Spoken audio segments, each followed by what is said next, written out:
Selama 10 tahun perang berkecamuk di depan tembok Troya, para prajurit Yunani tak mampu menembus pertahanan kota yang megah itu. Ketika kelelahan dan putus asa mulai menyelimuti seluruh pasukan, muncul siasat cemerlang dari Odysseus.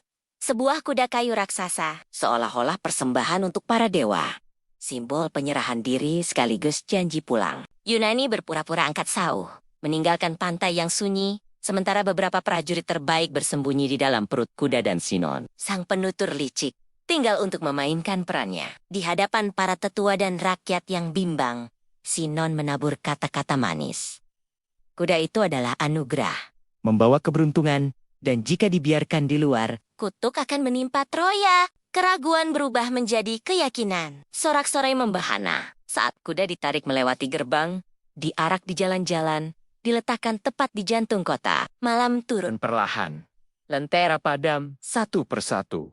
Pesta usai. Penjaga terlelap dan dari keheningan, penutup rahasia terbuka. Prajurit Yunani merayap keluar, mengisyaratkan kapal yang bersembunyi kembali ke pantai, membuka gerbang bagi pasukan yang menunggu dalam gelap. Dalam sekejap, tembok kokoh yang bertahan-tahan takluk bukan oleh kekuatan, melainkan oleh tipu daya. Troya, yang selama ini bergantung pada kebanggaan dan temboknya, terguncang api menyambar.